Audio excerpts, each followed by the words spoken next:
Bueno, muy buenas tardes a todos. En nombre pues, del equipo de profesores del Instituto de Física y en particular de mis colegas del grupo de Fenomenología de Interacciones Fundamentales y en el mío, pues les damos la bienvenida a esta serie de charlas que preparamos eh, para la comunidad en general y que esperamos pues sirvan como un diálogo y una reflexión al mismo tiempo que una lugar para el despertar la curiosidad y para comunicarnos un poco entre todos alrededor de un tema científico que nos parece de mucho interés. Y antes de empezar, pues de nuevo darle tal vez un agradecimiento a todo el personal médico y a todo el personal de médicos y enfermeras que nos están cuidando y a todos pues un abrazo muy fuerte antes de empezar en relación a pues, la situación que vivimos que no es precisamente sencilla y que esperamos termine bien en no mucho tiempo. Muy bien, entonces nuestro tema de estas charlas va en un tema global que se llama Confinados en el Universo y a lo largo de las mismas pues vamos a explorar en qué forma los seres humanos y en qué forma la naturaleza nos presenta diferentes tipos de confinamiento si se quiere y pues obviamente el máximo de todos es pertenecer al universo en el que estamos. Y hoy queremos, en mi charla, discutir ese universo, las escalas que se presentan en el mismo, hablar de qué es grande y qué es pequeño, hablar de qué cosas y cuáles son las dimensiones eh, de las cosas en ese universo y hablar un poquito de la física de cada una de ellas y esa física que representa y cómo la estudiamos quienes nos dedicamos a esta ciencia.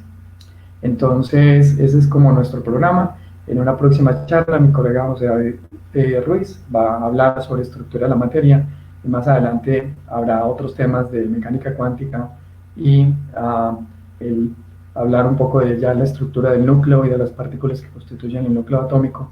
Y finalmente habrán charlas sobre la estructura a gran escala del universo y ese es como nuestro programa muy a vuelo de pájaro. Entonces, empecemos por la escala más familiar para nosotros, que es la escala de la dimensión de lo humano. Es decir, la escala a la que estamos acostumbrados, en las que suceden las cosas con las que nos chocamos a diario. Y básicamente la relación obviamente de la ciencia con esta escala de las cosas que nos es familiar proviene históricamente del hecho de que queremos describir y de que vivimos en ella.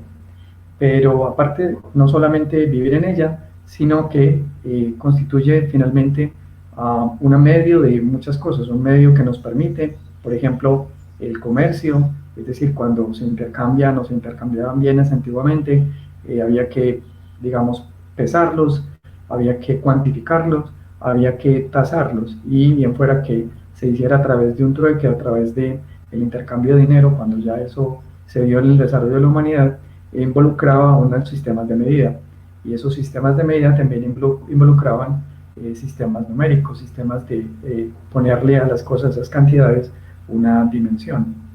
Y finalmente también involucraban un asunto de notación, porque finalmente a los números les ponemos una simbología y esa simbología queremos utilizarla para facilitar la vida, para poder expresar cosas de una manera gráfica, pero también de una manera que sea intuitiva y que comunique lo que estamos tratando de decir. Pero adicionalmente, a los sistemas numéricos le queremos añadir otra cosa adicional, y es poder utilizar una mnemotecnia, unos algoritmos que nos permitan utilizar esa simbología para realizar operaciones y que esas operaciones sean reproducibles.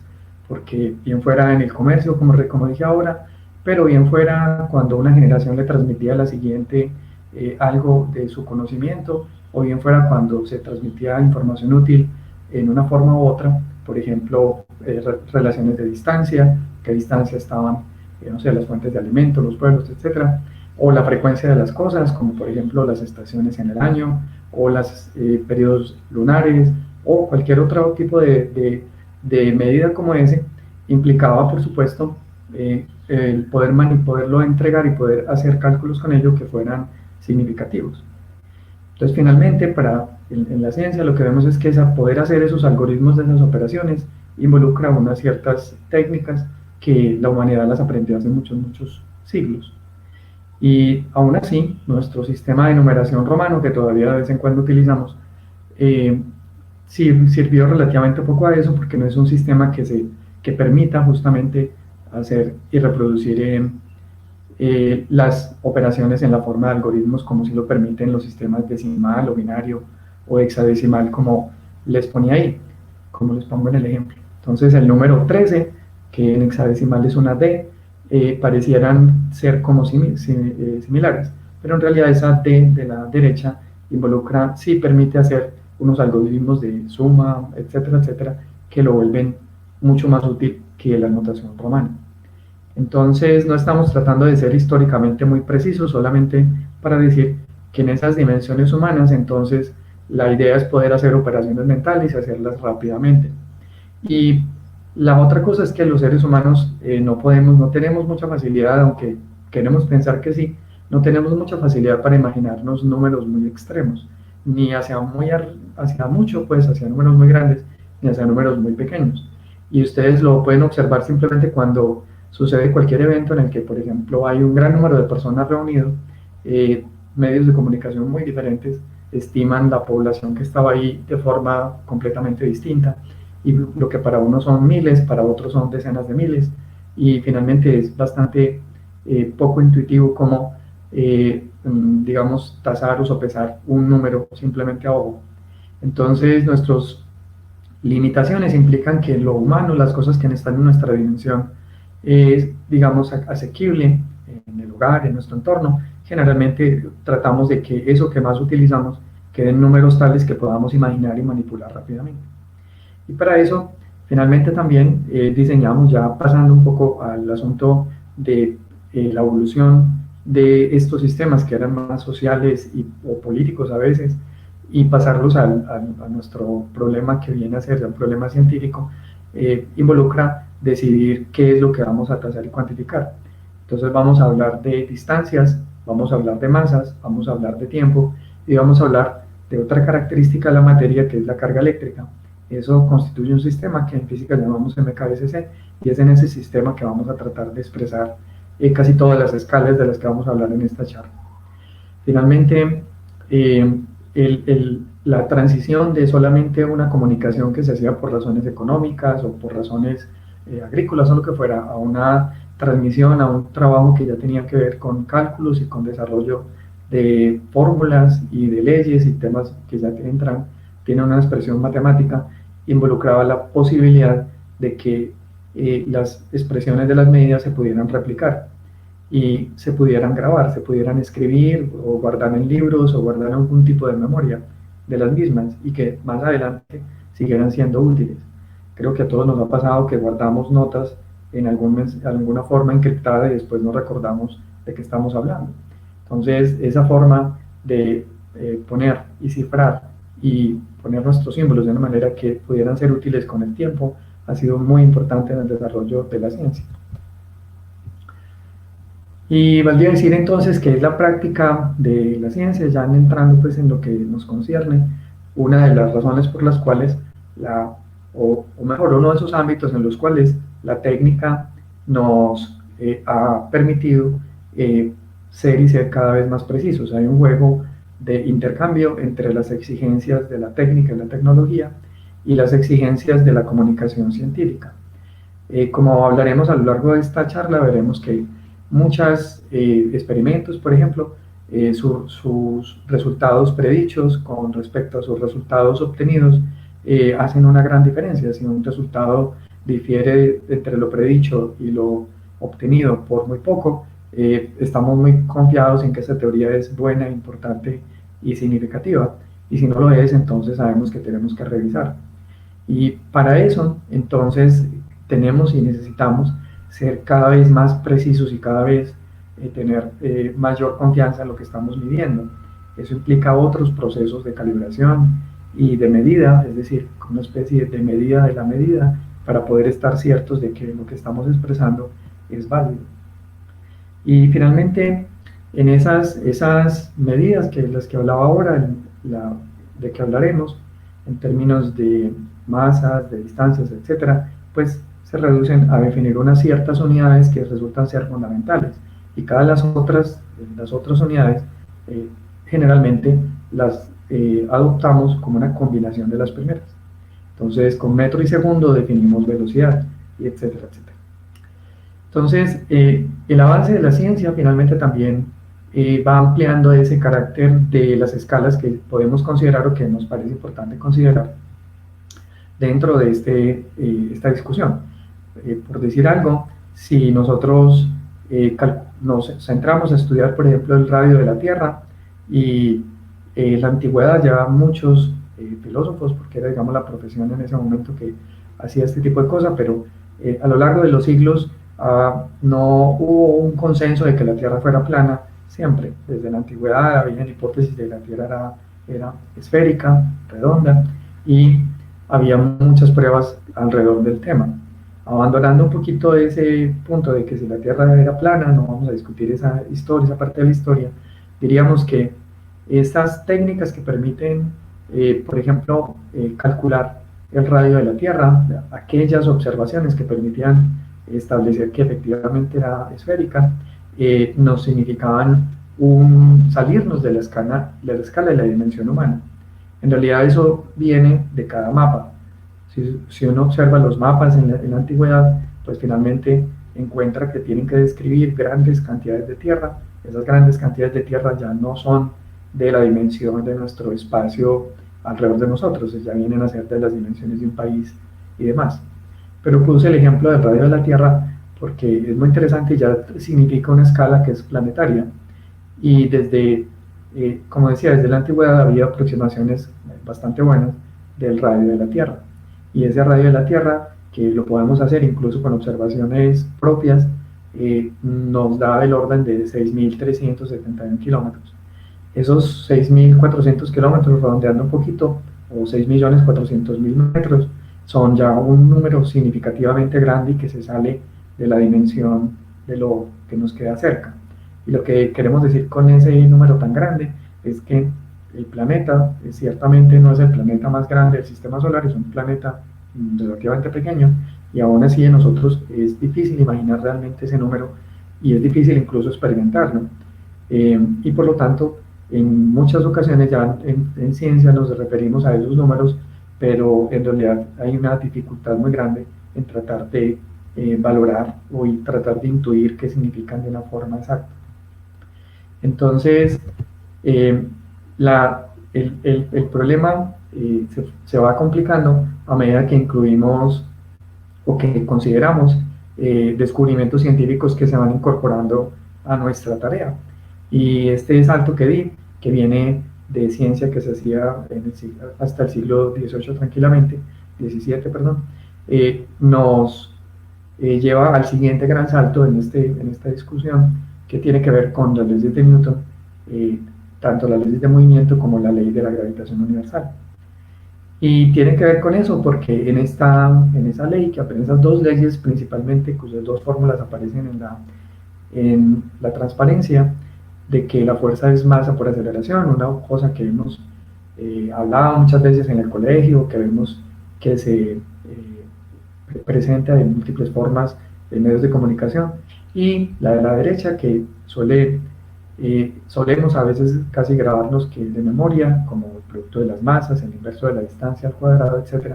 Básicamente resumen una tarea titánica de parte de Newton y que ha tenido un impacto enorme en el desarrollo de la ciencia en todos los términos y en particular para lo que estamos discutiendo hoy resulta ser fundamental.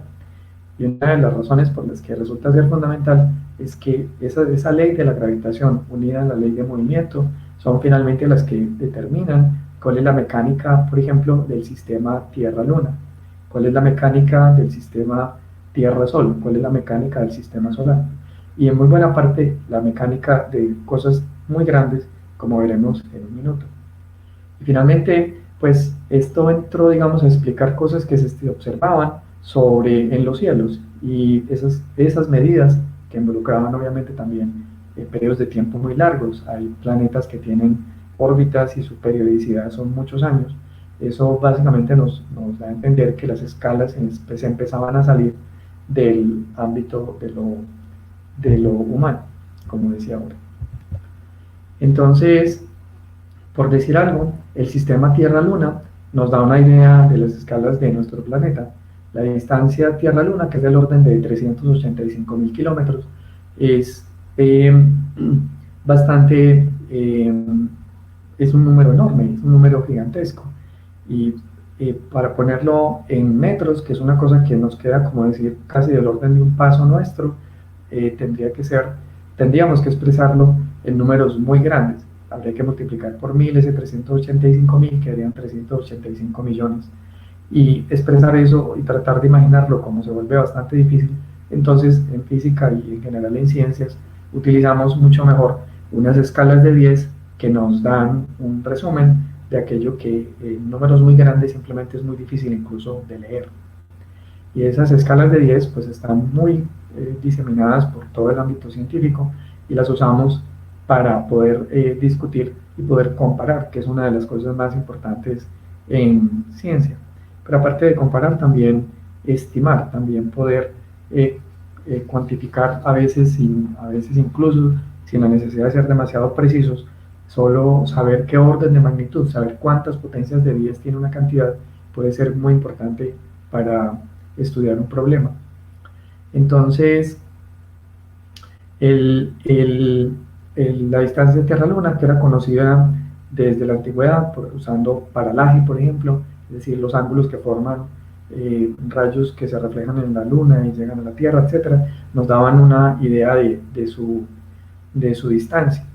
Sin embargo, la masa de la Luna era un problema mucho más complicado. Cuando hablamos de masa, si hiciéramos una suposición muy de imaginación simplemente, y trajéramos la Luna y la pusiéramos en una balanza, ¿cuánto pesaría? Y en física no asociamos necesariamente todo simplemente con lo que llamaríamos el peso, pero es una forma en la que experimentamos la presencia de masa. El peso, que es algo con lo que estamos familiarizados, una fuerza que hace algo cuando lo tenemos en la mano y se dirige hacia la Tierra a caer. Esa fuerza, ¿de acuerdo?, nos informa sobre la masa de los cuerpos.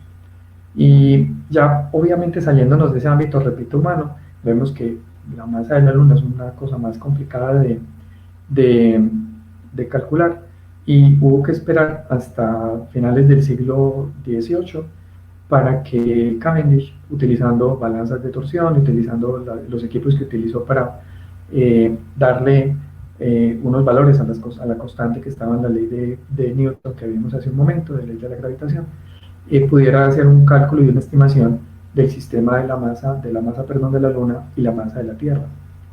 Y lo que resulta son números gigantescos. La masa de la Tierra, que es del orden de 6 por 10 a la 24 kilogramos, y en esta notación que estamos diciendo que vamos a utilizar, diríamos que para escribirlo adecuadamente tendríamos que escribir 6 y después escribir 24 ceros. Son números muy muy grandes, y por lo tanto se vuelve casi imposible decirlo en millones de millones de millones de millones de millones. Y como es tan difícil decirlo así, entonces nos referimos a 10 a la 24, lo que entendemos es que 6 más 24 ceros en kilogramos para la Tierra, que es un número gigantesco. La Tierra es un planeta muy grande, como vimos, tiene 6.4 millones de kilómetros de radio, o sea, su diámetro es casi 13 millones de kilómetros de metro. Entonces, este es el sistema entonces de la Tierra-Luna, que tiene esa mecánica dada por esa ley de Newton. Digamos, se pudo como tener una cierta certeza sobre eso, debido primero a las leyes de Newton, pero también a lo que conocemos como las leyes de Kepler. Y lo que observamos es que en un salto de esos vemos las dimensiones ya muy lejos de lo que podemos imaginar de entrada sobre algo que nos parece tan cercano como la Luna. de algo que nos parece y que tiene tanta incidencia en nuestra vida como el Sol. Y desde la perspectiva, también como para decirlo de una vez, utilizamos también el mismo tipo de notación, pero cuando queremos hablar de cosas muy, muy pequeñitas, y ahí utilizamos unas potencias negativas, o sea, no hablamos de 10 a la 9 como en la primera parte, sino en 10 a la menos 9, para hablar de cosas que están divididas por 1000 millones. Entonces, eso como les decía ahora, nos da órdenes de magnitud que nos interesan mucho para poder hablar y discutir en física. Entonces, yendo a esa ley de la gravitación, volviendo a ella, lo que también nos informa es sobre las escalas del sistema solar. El sistema solar, si uno hiciera como un sistema a escala en términos de las distancias y, por ejemplo, le diera al Sol, uno lo tratara de modelar con una esfera de 1 metro, el lugar que ocuparía, digamos, Plutón sería a kilómetros y kilómetros y kilómetros de distancia. Y la razón es que es realmente un planetoide, un planeta enano. Con Plutón sigue habiendo toda una controversia, pero el hecho es que es muy lejano del Sol. Es tan lejano que la luz, que viaja a una velocidad muy alta, llega pasadas 4 o más horas, dependiendo de su estado en términos de su órbita, pero puede demorar 4 o más horas para llegar. Su distancia al Sol es enorme, es 1.5 por 10 a la 11 metros, y otra vez utilizando esas notaciones sería,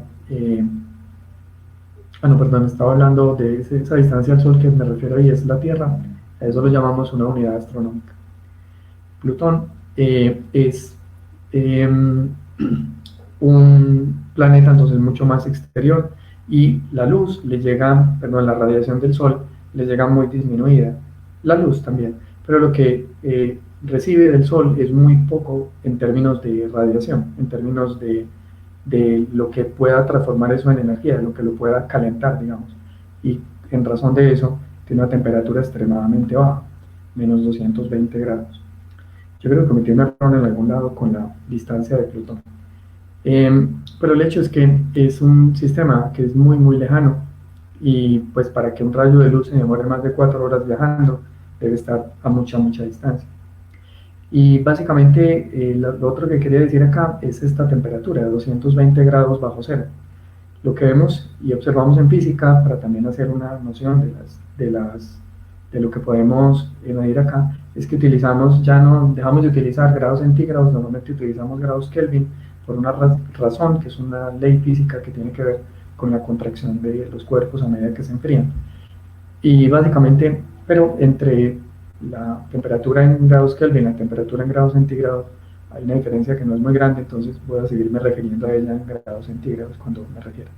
En este caso particular, ese objeto, Plutón, está a una temperatura extremadamente baja y no recibe calor sino del Sol. Desde Plutón está tan lejos que el Sol luce en el firmamento casi como una estrella muy brillante, pero no mucho más grande. Y básicamente lo que nos da esta idea es que el tamaño del sistema solar es muy grande comparado con lo que nosotros podemos pensar, y mucho más grande que el sistema Tierra-Luna o que el sistema Tierra-Sol. La otra cosa es cuando hacemos el salto hacia cantidades mayores, es decir, que están cosas que están por fuera del sistema solar. Y ya cuando Galileo pudo apuntar un telescopio y mirar el firmamento y darse cuenta que eso que se veía como una luz difusa, eso que se veía como una mancha blanca, en realidad correspondía a estrellas, y que esas estrellas estaban todas como agrupadas en un disco alrededor de nosotros, más o menos, por decirlo muy a grosso modo, y que por lo tanto no costaba demasiado trabajo, aunque tampoco es un asunto inmediato, pero sí se puede pensar que son simplemente otras estrellas, y que el único punto es que son muy lejanas a comparación de cómo se comportan estos otros puntos en el firmamento que se mueven. Cuando uno observa un planeta, pues su característica principal, y de ahí viene incluso la palabra, es que son objetos que se están moviendo, y que el fondo de estrellas que no se mueven mucho, no se mueven prácticamente nada, le sirven de telón de fondo. Entonces esos planetas, esos entes que van errando por el firmamento, ¿de acuerdo? Los podía ver Galileo como objetos mucho más grandes y con mucho más detalle, a diferencia de esos objetos tan lejanos que brillaban por cuenta propia, no eran por reflexión de luz y que estaban muy por fuera del sistema solar. Y esencialmente, con el tiempo, obviamente, ya mucho más adelante, pudimos entender y tratar de utilizar técnicas para la medición de las distancias estelares, utilizando, por ejemplo, estrellas que tienen unos ciertos comportamientos que nos permiten, en física y astronomía, decir a qué distancia con cierta eh, exactitud están. La otra cosa que nos importa es también saber qué tipo de estrella es, pero utilizar también el hecho de que la luz, la radiación que vemos, ¿de acuerdo?, disminuye y el brillo va a ser inversamente proporcional a la distancia. Entonces, si conocemos algunas características internas de una estrella, podemos con el brillo dar un estimado de la distancia. Y el tamaño entonces de distancias estelares ya no lo podemos medir en metros de la forma como estábamos usando ahora, que decíamos 10 a la 11 o millones de kilómetros, pero ahorita ya eso es demasiado. Estamos hablando empezamos a hablar y a necesitar otra unidad de distancia que la más popular es el año luz. Entre los astrónomos tal vez es el parsec o el kiloparsec, pero digamos que de cara a la comunidad lo que más se oye mencionar es años luz. Entonces un año luz es básicamente algo como 9.5 por 10 a la 15 metros, otra vez es 9.5 y otros 14 ceros. Y eso es un número enorme, es la distancia que recorre la luz a una velocidad que ya se ha tenido muy buena medida y es del orden de 3 por 10 a la 8 metros por segundo, que es otro número casi impensable. Para nuestra experiencia humana, la luz viaja a una velocidad tal que es prácticamente infinita. No experimentamos el hecho de percibir que la luz viaje de un punto a otro. Y no lo percibimos porque incluso en distancias muy grandes en la Tierra, esa velocidad es tan grande que los tiempos de vuelo, los tiempos que demora para llegar de un punto a otro, no son significativos. La otra cosa que obviamente para poder hablar de años luz necesitamos es que la luz no cambie de velocidad. Si cambia de velocidad, entonces tendríamos un problema grave. Estaremos hablando del año luz de alguien, el año luz de quién sabe quién o de quién sabe cuál luz. Tenemos que partir de la base de que esa es una constante, de que la velocidad de la luz es la misma en todo el universo. Y eso es una suposición bastante fuerte porque necesitaríamos muy buenas pruebas, muy buena observación, evidencia muy fuerte para poder saber que la velocidad de la luz es la misma en cualquier parte del universo y ya con eso utilizarla como regla de medida. El punto es que también observando a lo largo de los años se pueden descubrir no solamente esas estrellas, sino también otros objetos que tenían forma, por ejemplo, en el caso de Andrómeda, de una espiral.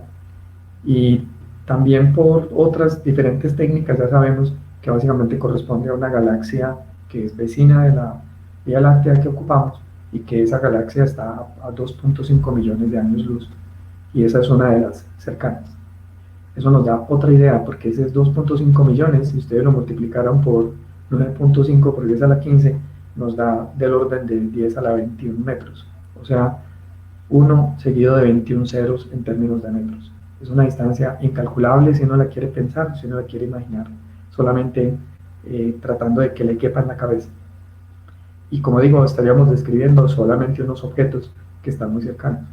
Cuando se estudia cosmología, se habla de una especie de fluido que constituye el cosmos. Ese fluido, para modelarlo, se utiliza como un tamaño de grano, y el tamaño del grano es mucho más grande incluso que este que estamos mencionando aquí de 2.5 millones de años luz. Entonces, eso nos da una idea de que el universo es todavía mucho más grande que eso que estamos hablando hasta allí. Entonces, bueno, lo otro que nos ha arrojado la investigación sobre la Vía Láctea es que muchas cosas no las sabemos todavía, no sabemos exactamente cuántas estrellas tiene y nuestro estimado es bastante dispar, es entre 1 y 4 por 10 a la 11 estrellas, o sea, sabemos que son un número significativamente grande, pero no sabemos si es 1 o cuál número entre 1 y 4. Diferentes técnicas arrojan diferentes valores. Y la otra cosa es que su masa es una masa enorme. Si el Sol tiene, si cuantificamos el Sol, que tiene una masa del orden de 2 por 10 a la 30 kilogramos, y esa masa del Sol es, o sea, 2 y 30 ceros en kilogramos, esa masa del Sol resulta que toda la Vía Láctea, considerada como galaxia, tiene como 10 a la 12 masas solares. En otras palabras, habría que hacer toda esa multiplicación de 1 con 12 ceros por 2 por 10 con 30 ceros, lo que da 41 ceros. Es una cifra enorme. Y la galaxia, como cosa curiosa, la galaxia en la que habitamos, la Vía Láctea, no es una galaxia atípica, no es más grande que nada, es una galaxia típica dentro de las que observamos.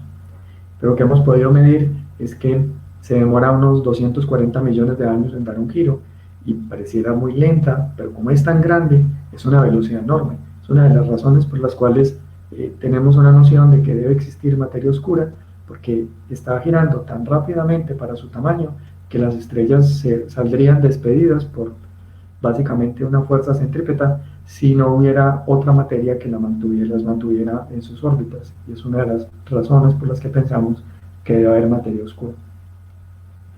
La otra cosa que la Vía Láctea nos ofrece es que en una constelación, Sagitario, hay, y hacia donde queda el centro de la galaxia, tenemos muy buena evidencia de que hay un agujero negro que tiene más o menos del orden de 4 millones de veces la masa del Sol, y que está muy concentrado en términos del espacio que ocupa. Y una de las formas como tenemos de saber eso es con nuestras observaciones astronómicas, ver el movimiento de estrellas alrededor de él, que siguen un movimiento como si hubiera un gran centro con una masa enorme que los atrae, lo mismo que el Sol atrae la Tierra, lo mismo que la Tierra atrae la Luna, o que Júpiter atrae a sus lunas, una cosa similar, no exactamente igual, pero similar. Y entonces eso lo que nos habla de todas esas cantidades tan enormes es que la escala del universo, por lo menos hasta donde hemos repasado, en términos de galaxias y demás, es una escala enorme, nos involucra unas distancias gigantescas y unas masas bastante difíciles de imaginar. Bueno, queremos también explorar para el lado pequeño, para el lado de lo muy pequeño, las escalas del universo. Y para ello, pues citemos otra ley que queremos comparar con la ley de la gravitación de Newton. En este caso usamos la ley de Coulomb. La ley de Coulomb básicamente es una ley que también data de finales del siglo XVIII, y el científico francés Coulomb planteó básicamente que dentro de algo que ya se conocía, que los objetos, la materia, tenía una naturaleza eléctrica y producía, como lo hemos experimentado todos, pequeñas chispas que nos hacen que nos descarguen y nos produzcan un susto.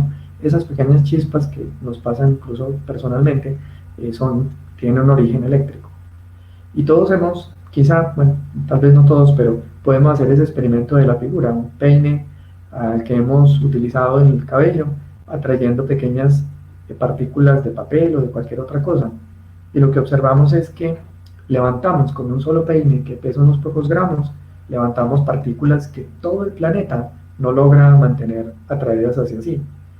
Mientras que el peso está controlado por la ecuación de la derecha, que es la ley de la gravitación, la fuerza eléctrica está controlada por la ley de Coulomb, que está en el centro. Esa ley de Coulomb lo que hace es que deben ser, si esas partículas están siendo atraídas hacia el peine, es porque la fuerza eléctrica logra vencer la fuerza gravitacional. Y la fuerza gravitacional, hay que vencer toda la atracción del planeta, hay que vencer todo el planeta que está empujando hacia abajo para poder vencer esa ley gravitatoria. Y sin embargo un peine tan pequeñito logra vencer esa fuerza. Y una de las razones es que, aunque estas leyes son muy parecidas, en el fondo hay cosas muy distintas. Para empezar, no hay masas negativas, mientras que sí hay cargas negativas. Entonces la fuerza de Coulomb puede ser atractiva o repulsiva, mientras que la fuerza gravitacional es siempre atractiva. Eso resulta ser después muy importante. Pero la otra cosa es las magnitudes. Mientras que en una aparece una constante que va en el orden de 10 a la 9, con unas unidades de metros, etc., en la otra va un número muy pequeño, 1 sobre 10 a la menos 11. Y recuerden que el menos 11 es 1 sobre 10 seguido de 11 ceros.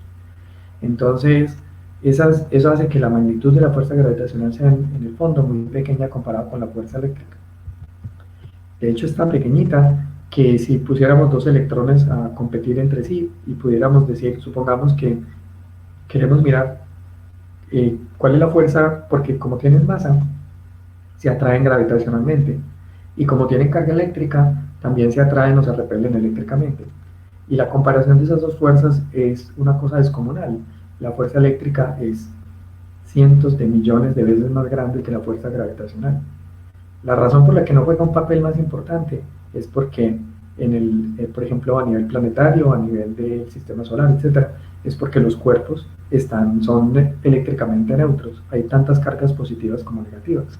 Y por lo tanto, la fuerza eléctrica juega un papel solamente cuando hay un excedente o un déficit de carga, o cuando las cargas se separan. Pero en el universo eso no pasa, lo cual no deja de ser un misterio, porque tenemos el mismo número de cargas positivas que negativas, porque no hay regiones significativamente cargadas eléctricamente, porque hay un déficit, porque no hay déficit o superávit de cargas positivas, por ejemplo. Eso no es muy claro.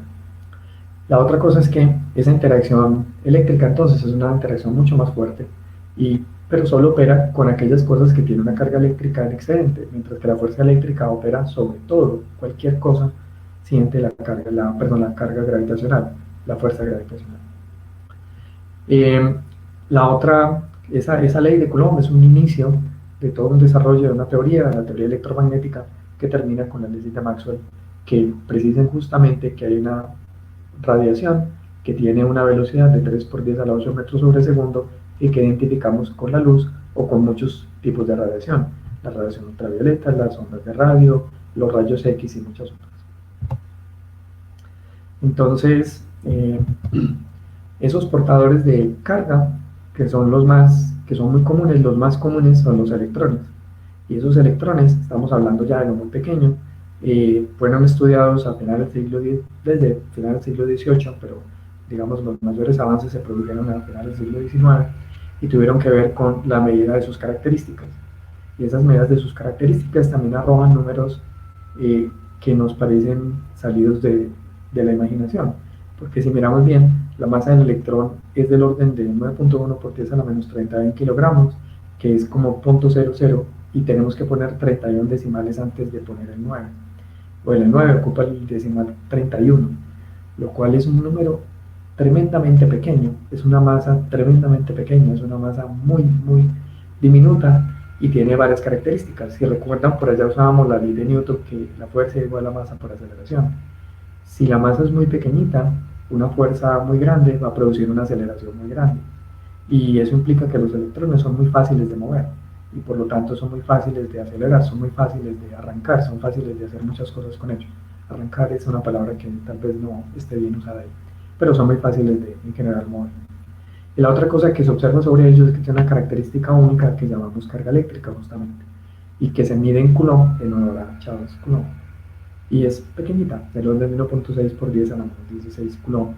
Entonces, porque el Coulomb es un tipo de carga que se encuentra, es una medida menos antropocéntrica, menos centrada en que la podamos experimentar. La carga eléctrica no fue utilizada para cosas muy de nuestro entorno común y por lo tanto los valores en que terminan teniendo importancia no son muy grandes, a veces son extremadamente pequeños. Y entonces, como les decía, pues dado que hay una forma de generar fuerzas eléctricas y coger esos electrones y moverlos, los podemos acelerar con mucha facilidad. Eso nos daba entonces la posibilidad también de estudiar la materia en sí. Y al estudiar la materia nos dábamos cuenta que la materia desde el año 1800 en adelante, con el trabajo de Dalton y muchos otros investigadores en química especialmente, se dieron cuenta que en las sustancias las relaciones de unos ciertos tipos de átomo eran constantes, o unos ciertos tipos de otras sustancias que se producían cuando se podían combinar o separar, y que esas distancias tenían ciertas razones de números enteros. Y Dalton postuló que cada material o todos otros tipos de materiales tenían como una unidad básica que era como el átomo.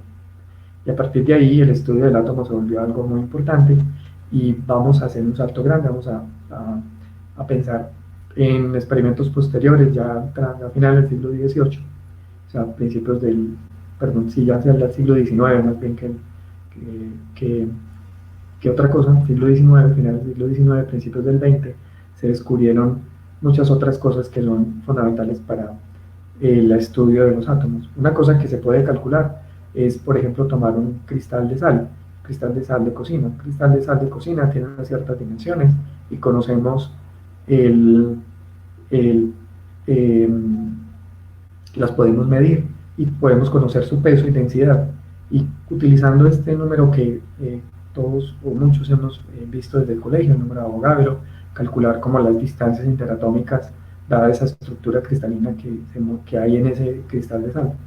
Y lo que vemos es que esos valores son muy pequeños, del orden de 10 a la menos 10 metros. O sea, son muy, muy pequeñitos, 0.000, y por ahí en el décimo decimal aparece un 1. Entonces, los átomos son tremendamente pequeños, tan tremendamente pequeños que no hay un microscopio óptico que nos permita verlos. Cuando hay un microscopio óptico es que no podemos apuntar simplemente una lupa, por buena que sea, y esperar verlos. No existe, no se puede, porque la luz misma no se comporta de tal manera que nos permita hacer eso. Bueno, la otra cosa que había entonces necesidad de estudiar era el átomo, y Rutherford hizo un estudio del átomo y pudo mostrar que el átomo consistía realmente de un núcleo, de algo muy pequeño en el centro, y electrones, de los que ya hablamos, distribuidos alrededor. Pero ese núcleo central tenía una carga positiva. La razón es que si los electrones están por fuera y tienen carga negativa, pero todo es neutro, la suma de lo positivo más lo negativo debe dar cero, y podemos asumir que lo que está en el centro tiene carga positiva. No solo eso, sino que se podían hacer ya experimentos, o se han podido mejor, después de aquello, pues de 1911 en adelante, hacer experimentos que nos reflejan que la masa del protón es mucho más grande que la masa del electrón, unas 2000 veces más grande que la masa del electrón, pero aún así todavía muy pequeño, es 1,67 por 10 a la menos 27. El truco de agregar 27 ceros y poner el primer decimal 1 en la 27ª posición. La otra cosa que es sorprendente es que tiene la misma carga del electrón, y uno debería pensar, ¿por qué? Eso no es claro para la física, no es muy claro por qué el electrón y el protón tienen exactamente la misma carga. Una forma de decirlo es que si no fuera así, el universo tal vez no sería estable y no hubiera evolucionado como evolucionó. Lo otro es que los protones están presentes en toda la materia ordinaria que podemos observar. Y una cosa más que permitía ese experimento de Rutherford, que se ejecutaba lanzando proyectiles muy diminutos, que llamamos partículas alfa, sobre los blancos, que eran núcleos de una lámina muy delgada de oro, era que ese núcleo era muy pequeño, era del orden de 10 a la menos 14 metros, o sea, 10.000 veces, del orden de 10.000 veces más pequeño que el átomo. En otras palabras, si el núcleo fuera una pelota de playa, los electrones estarían a 20 o 30 kilómetros de distancia. El átomo de hidrógeno, todos los átomos son en general muy vacíos, porque tienen un núcleo extremadamente pequeño en relación a las distancias que hay a los electrones. Y ese núcleo tan pequeño involucra una densidad de masa descomunal, porque tenemos una masa que, aunque parece muy chica, 1.67, y es a la menos 27, ocupa un volumen muy, muy pequeñito. Si ustedes miran esa cantidad, ese 10 a la menos 14 es del orden del radio o el diámetro, si se quieren, de ese núcleo. Pero el volumen de una esfera tiene que ver con el radio al cubo, y el radio al cubo de esta cosa es 10 a la menos 42. O sea, es un número extremadamente pequeño. Y la densidad de masa del núcleo es extremadamente grande, del orden de 10 a la 17 kilogramos por metro cúbico. En otras palabras, un núcleo simple de cualquier cosa en la que ustedes estén sentados o estén tocando, del aire, de cualquier cosa, de cualquier átomo, ese núcleo tiene unas densidades que son de millones y millones y millones de kilogramos por metro cúbico. El único punto es que es muy pequeñito. Y el otro punto es que el átomo en general es muy vacío. La materia, aunque ocupa un volumen, un espacio que podemos tocar y percibir, ¿de acuerdo? Es una gran cantidad de vacío realmente lo que hay allí. El universo en general es muy vacío, terriblemente vacío. Pero si toda la masa de la Tierra se comprimiera en este orden de magnitud de la masa del núcleo, la Tierra no ocuparía más de 200, decir, un cubo de unos 200 metros de lado. Sería extremadamente pequeña. Comparen eso con lo que dijimos originalmente, que era que la masa de la Tierra era 6.37 6.370 kilómetros. Entonces el universo es muy vacío, los átomos son muy vacíos, a pesar de todo lo que hemos dicho. Y por otro lado, otra cosa en que nos interesa mucho discutir es las limitaciones en términos de las velocidades, de lo que podemos hacer y lo que podemos lograr. Y básicamente, lo que se experimentó, siglo también XIX y XX, principios del siglo XX, finales del XIX, es que la luz efectivamente tenía la misma velocidad independiente de quien la midiera o del estado de movimiento de quien la midiera. Y eso fue la inspiración para que Einstein en 1905 propusiera la teoría de la relatividad especial, que efectivamente nos da unas reglas de cómo funciona el espacio y el tiempo, que son muy aplicables cuando este numerito que pusimos ahí de tercero, beta igual a velocidad sobre la velocidad de la luz, empieza a ser grande. Cuando la velocidad es grande comparada con la de la luz, ese número beta se vuelve importante y las relaciones que están a la derecha para T y L se van volviendo importantes, se van volviendo diferentes de un simple igual. Lo que nos decía de esa teoría de la relatividad especial es que, llevados a velocidades muy altas, la física cambia enormemente. Ya, por ejemplo, el tiempo y el espacio no se comportan como los vivimos y los sufrimos, si se quiere, los experimentamos en nuestra vida diaria. Y en nuestra vida diaria el tiempo es como una magnitud de una cosa que transcurre, pero que no tiene en sí mucha dinámica, es simplemente un parámetro que miramos en un reloj de pulso y no nos preocupamos más. Pero cuando ese reloj de pulso lo enviamos a viajar a una velocidad muy alta, se retrasa. Y se retrasa respecto a lo que sucedería si no viajara. Eso da lugar a esta paradoja de los gemelos, que de pronto han escuchado hablar, y que los invito a que busquen y lean un poquito sobre ella. Esencialmente, que dos gemelos viajando uno con respecto al otro a una velocidad muy cercana a la de la luz y regresándose, va a llegar mucho más joven que el gemelo que se quedó en la Tierra. En la práctica lo que eso implica es que el espacio y el tiempo son en realidad un tejido interconectado que no es simplemente dos cosas independientes que no tienen relación entre sí. Lo que Einstein pudo mostrar es que efectivamente había una relación. Y siguiendo con sus estudios y su rigor, Einstein se da cuenta un poco después de formular esta teoría en 1905 que para 1907 empieza el estudio de, bueno, qué pasaría, cómo poner dentro de esa teoría de relatividad especial a la gravitación, porque la gravitación, de la que ya hablamos, no cuadraba bien con las cosas de relatividad especial. Ya volvemos sobre eso. Pero antes de pasar esta transparencia, pues la otra cosa, la gran herencia también de esta teoría de la relatividad especial es esa correspondencia entre masa y energía que todos hemos visto en todas partes, de que la energía es masa por la velocidad de la luz al cuadrado, y que nos da, en términos de una constante universal, que es la velocidad de la luz, una relación de masa y energía, algo que hemos visto efectivamente y que podemos experimentar en colisiones de partículas, que podemos experimentar en colisiones atómicas, nucleares, perdón, y que se puede experimentar, por ejemplo, en el centro de cada estrella, porque las estrellas básicamente tienen combustible nuclear. Entonces Einstein, estudiando su teoría, se dio cuenta que la forma de casar la relatividad especial con la gravitación lo llevaba a que se necesitaba cambiar la geometría del espacio-tiempo y pasar de una geometría en la cual el espacio-tiempo era un plano, era como algo, sí, era un plano sin mucha diferencia respecto a los planos que experimentamos nosotros en la vida diaria, a formular que fuera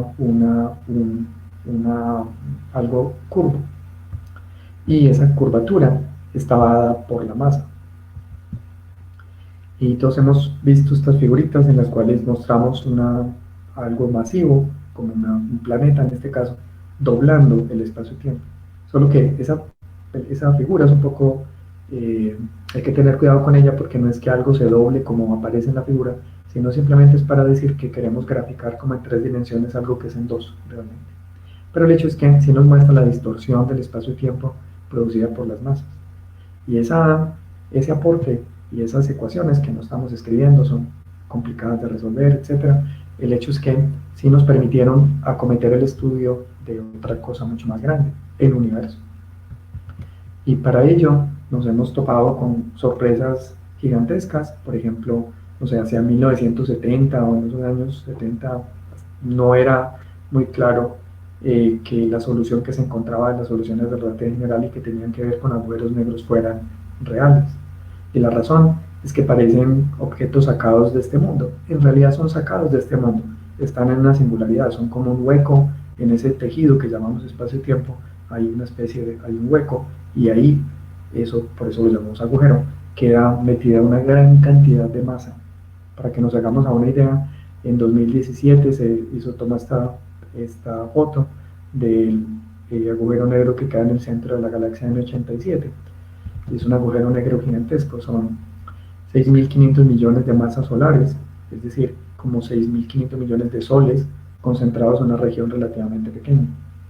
Y eso lo que implica, ya desde el punto de vista cuando estudiamos la mecánica de cómo se distorsiona la geometría alrededor de un agujero negro, nos damos cuenta que aun cuando no vemos, hay una cierta esfera que rodea al agujero negro, que llamamos horizonte de eventos, y que lo protege de nuestra vista, llamémoslo así, que no le impide darnos información.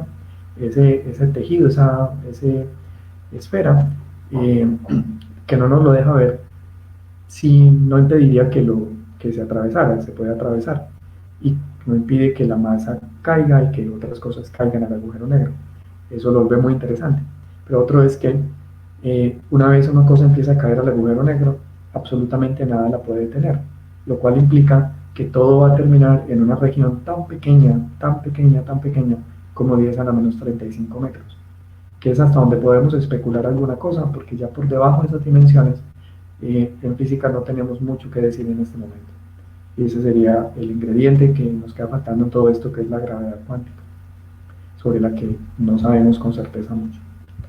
Finalmente diríamos entonces que habitamos un universo que se expande, que es un universo que tiene alrededor de 13.5 billones de años luz, 13.500 millones de años luz de tamaño, o alrededor de 10 a la 26 metros, en el que hay alrededor de más o menos 10 a la 79 partículas entre protones y neutrones, o unos 10 a la 53 kilogramos, y que aún así eso solamente es el 4% del universo que podemos observar. Es un universo muy grande y lo que hemos discutido es que necesitamos mirarlo desde lo muy pequeño, 10 a la menos 35, hasta lo muy grande, 10 a la 26. Desde lo muy liviano, como un electrón, que es 10 a la menos 31, hasta lo muy pesado, que es todo el universo, que es 10 a la 53. Y eso esencialmente es como el final de la charla.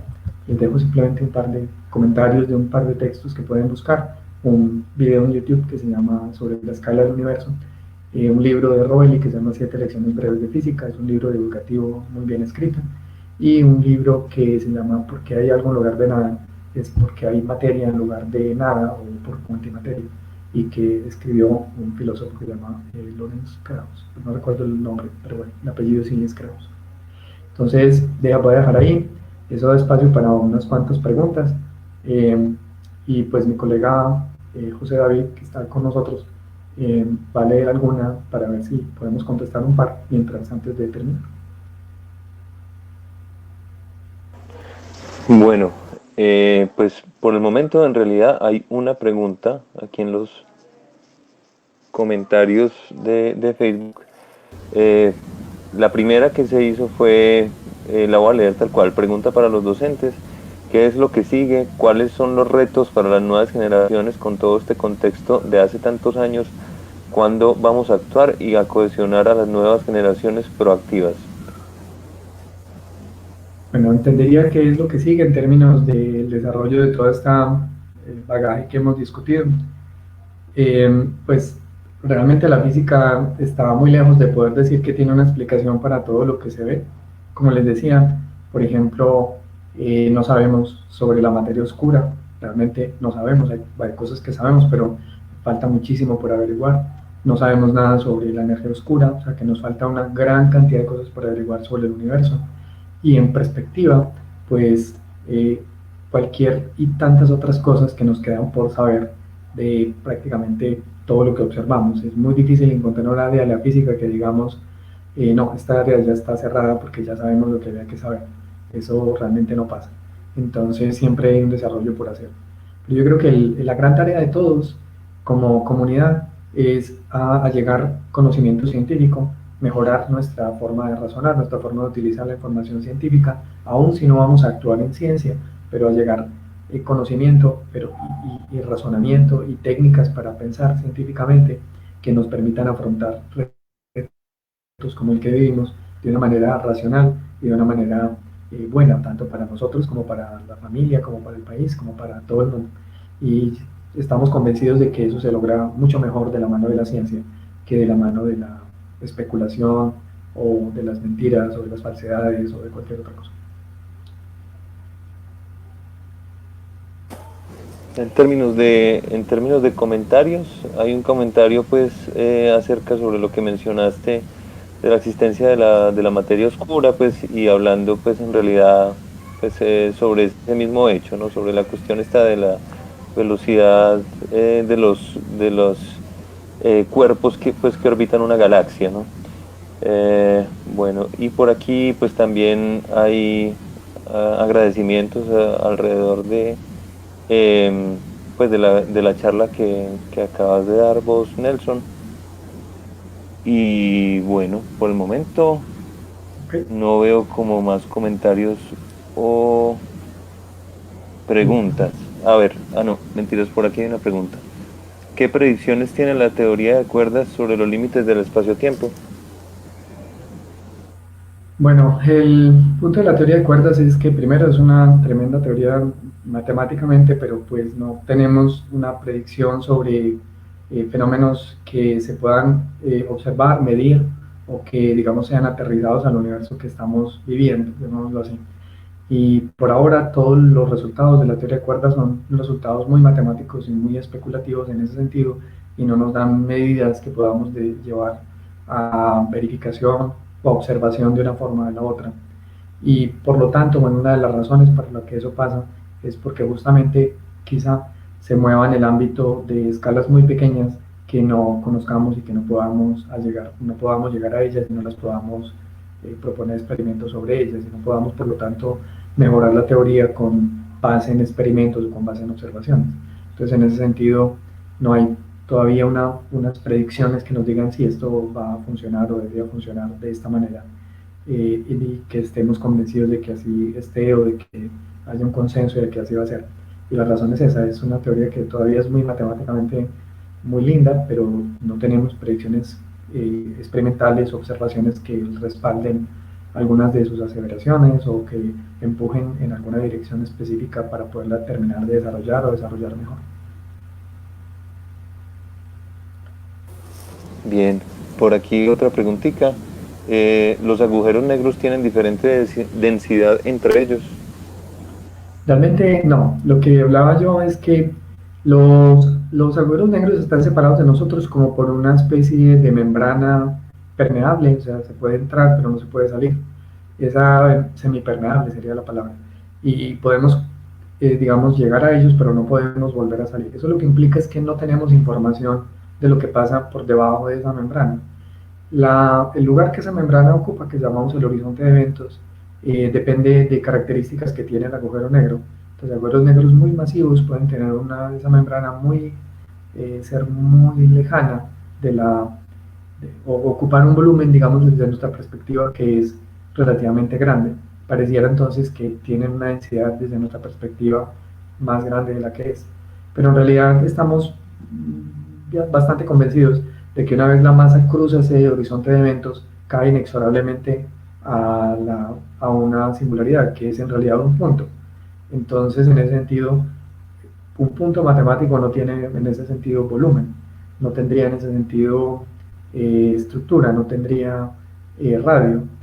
Entonces, lo que decimos es, más allá de la longitud de Planck que mencionaba ahora, que es de los 10 a la menos 35, tampoco sabemos describir eso bien. Por lo tanto, digamos que nuestra descripción eh, va siendo muy inefectiva a medida que las escalas se vuelven tan pequeñas.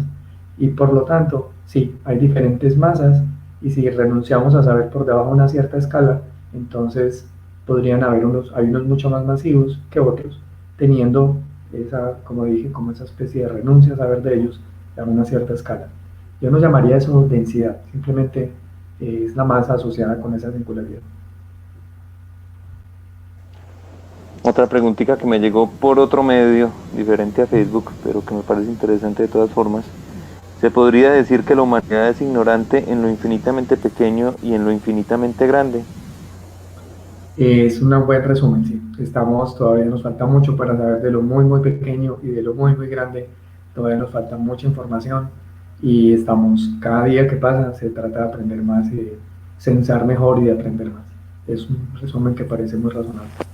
Entonces ahí logramos muchas cosas, tanto de lo muy pequeño, de lo muy grande, como de lo intermedio.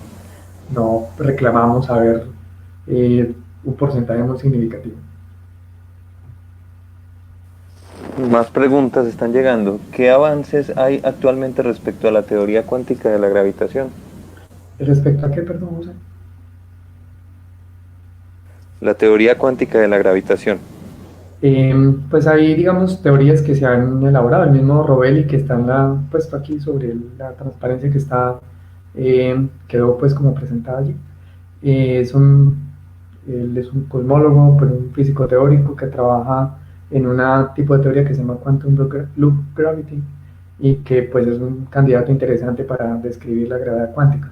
Pero hay otras versiones y la verdad es que ninguna es por este momento la candidata ideal y todavía todo sigue siendo bastante difícil, poco convencional a veces y digamos no hay un avance cierto en el sentido que pudiéramos decir esta es la teoría con la que probablemente nos vamos a quedar porque tiene ciertos ingredientes que las otras no. Eh, en realidad no. Todas las que hay propuestas son interesantes. Yo les recomendaría, Rovelli escribe muy bien y tiene otro libro divulgativo, no me acuerdo el título en este momento, pero lo pueden buscar y versa sobre justamente eso, sobre gravedad cuántica. Gracias, Nelson. Por aquí ya nos piden es una recomendación. Nos piden a los dos, pero vos sos el experto. ¿Qué libro recomendás para estudiar relatividad general? Pues depende un poco del nivel en el que uno se desempeña. Quiero decir, si uno ya ha tenido una educación en pregrado en física o matemáticas con suficiente avance, entonces un libro de pregrado como, no sé, hay un libro que se llama Schutz, eh, SCHTZ, que me parece un buen libro introductorio. Hay un libro de un autor que se llama D'Inverno, como D apóstrofe Inverno, es italiano, que también es un texto que se puede tomar. Pero si uno no tiene todo ese bagaje matemático, entonces hay que empezar con cosas un poco menos ambiciosas. Hay algunos libros introductorios. En este momento recuerdo, por ejemplo, hay un libro de John Wheeler, que es más sobre relatividad especial, pero habla un poco de relatividad general y podría también funcionar. Pero libros como esos pueden, digamos, ser una orientación. Ok, seguimos entonces con un par de preguntas. Yo creo que todavía tenemos tiempo. ¿Cómo afectará el desarrollo de la ciencia la creación de computadores cuánticas?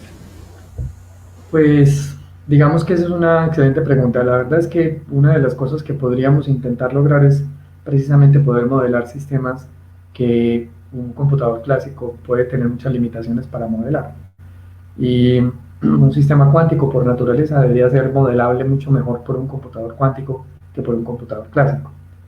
Porque no solamente computar números, es computar estados, es una tarea diferente y puede ser que eso nos ayude más adelante, no estoy previendo pocos años, pero sí en un tiempo largo pero razonable, a mejorar lo que entendemos en gravedad cuántica, por decir algo. También porque obviamente podemos manipular problemas y sistemas mucho más complejos de lo que hoy lo logramos hacer. Una simulación, por ejemplo, de dos agujeros negros, como los que dieron lugar a las ondas gravitacionales que se detectaron hace unos años, es una computación bastante complicada que lleva muchos recursos y posiblemente un computador cuántico se pueda lograr mejor y más rápido. Y de nuevo, es como un par de ejemplos muy en el aire, pero por supuesto hay muchas otras potencialidades de la computación cuántica que podrían resultar siendo cruciales para el avance de la ciencia como un todo. Ok, luego preguntan si es viable acercar a los jóvenes a la ciencia a través de este tipo de temas. Esa es una buena pregunta que yo les devolvería. La verdad es que uno pues espera que sí, pero eso es pensar con el deseo y con la esperanza. Y no estoy muy seguro de que realmente funcione. Ah, como digo, pues uno quiere esperar que sí. La verdad es que eh, la- nos falta un programa fuerte en Colombia y en la ciudad en particular de promover las carreras científicas y de promover la curiosidad como una fuente de inspiración para eh, tomar una carrera y desarrollarla. Sin embargo, en fin, creo que hemos mejorado y ya es muy egoísta de mi parte decir que sí, porque pues es como básicamente contestar que yo confío en que esto haya servido efectivamente y no voy a dar ese salto. Ok, luego pues hay un agradecimiento por divulgar este tipo de temas, ¿cierto? Y el pensamiento científico en general. Otra pregunta es cuál es la representación, me imagino que quería decir geométrica, de nuestro universo. No sabemos, es una buena pregunta. Hay todavía proyectos, muchos proyectos que pretenden saber eso, porque el universo, pues la geometría como un todo el universo no es de todo conocida. Es muy plano, eso sí podemos decir, como un todo, pero digamos como promedio, pero no sabemos si se aleja un poquito de la curvatura de un plano hacia ser abierto o ser cerrado y por lo tanto honestamente no se sabe en este momento. Hay algunos digamos experimentos que se están preparando para desarrollarse, uno de ellos es el satélite Euclides, que pretenden dar una respuesta en el mediano plazo un poco mejor, pero la respuesta ha sido bastante evasiva y no sabemos bien. Una de las razones es que tampoco sabemos de forma exacta cómo funciona bien la materia oscura, cómo funciona bien la energía oscura, cómo es finalmente muchas cosas que al no saberlas no tenemos la película completa. Por lo que podemos ver es muy plano, como un promedio, pero no sabemos si es plano o si tiene curvatura positiva o negativa de forma general. Bueno, y la última pregunta que llegué por aquí es si existen otras dimensiones. Pues hay muchas teorías, pero todavía como hipótesis de dimensiones extra que tienen, pues han jugado un papel interesante en el desarrollo de muchas otras teorías y que son importantes. Una que mencionaban ahora sobre teoría de cuerdas, por ejemplo, pero también dimensiones extras se menciona para explicar todo tipo de otros problemas en física de partículas fundamentales. Eh, que se haya comprobado todavía no. Y hay experimentos donde si hay dimensiones extra, por ejemplo, en el experimento CMS del CERN, hay algunos análisis que, digamos, han dado alguna respuesta sobre el tipo de cota que se puede poner, etcétera, pero todavía no hay una respuesta que, digamos, quite la posibilidad de que haya dimensiones extra, tampoco una que lo afirme que pueda haber. De cualquier forma, sería algo eh, difícil de detectar, no es precisamente simple, y como fuera, pues sí de mucho interés, pero hay experimentos y hay un trabajo que se desarrolla para intentar encontrar si eso es así o no. Ok, entonces una última ¿Listo? que llega por otro medio pregunta si hay una quinta interacción fundamental. La quinta fuerza. Siempre se ha tenido la hipótesis de tratar de saber de nuevo si existe una fuerza adicional en la naturaleza. Eh, yo creo que la física en ese sentido es un poco conservadora, en el sentido en que tratamos de utilizar la menor cantidad posible de suposiciones nuevas para explicar fenómenos que tenemos. Y por ahora yo, pues, por lo menos esa ya es una respuesta un poco desde mi ámbito, no se percibe que aunque, es decir, no es que no haya fenómenos que no podamos explicar, no sepamos bien, hay muchos, pero por ahora no se ha encontrado, por ejemplo, que añadir una quinta fuerza realmente lo resuelva o realmente aporte una solución unívoca muy clara que le dé soporte y apoyo. Entonces, en ese sentido, todavía persiste como una suposición y ya de por sí, para poder hacer muchos experimentos, tenemos que tratar de hacerlos en términos de fuerza eléctrica, fuerza nuclear fuerte y fuerza nuclear débil. Y lamentablemente a ese combo no se une la gravedad porque no la hemos podido cuantizar. Luego una quinta fuerza tendríamos un problema adicional allí que no sabemos por qué lado vaya o casaría, si por el lado de la gravedad que no podemos integrar todavía al conocimiento cuántico o como una teoría cuántica que tenga un impacto sobre la formación del universo o cualquier otra cosa. Entonces, hipótesis hay y son interesantes, pero pues lo que yo he visto es, no hay un descarte completo, pero tampoco hay una teoría que, digamos, nos dé una respuesta muy clara sobre fenómenos que estemos observando y que nos permita, eh, digamos, tenerla como un tremendamente buen candidato. Siendo conservadores, todavía no estamos en ese punto. Muy bien, y finalmente, ¿qué áreas del conocimiento o profesiones se ocupan de estos fenómenos? Pues hay casi cualquier científico puede aportar a esto. Por ejemplo, alguien en biología puede aportar a astrobiología, cualquiera que estudie química puede aportar a la química del universo, aunque es prácticamente casi todo hidrógeno y helio, aún así la detección de elementos pesados y cosas por el estilo, o estructuras en lugares muy lejanos, eh, tienen algo que decir, algo que aportar. Ah, el tema principal sigue siendo física y en otra parte astronomía. Digamos que son las dos grandes áreas como a las que más les concierne todo esto. Como digo, los matemáticos también, es una cuestión de uno simplemente buscar en dónde esto engancha con su quehacer, pero como científico yo creo que la gente puede aportar desde cualquier área de realidad, siendo el énfasis principal sí física y astronomía.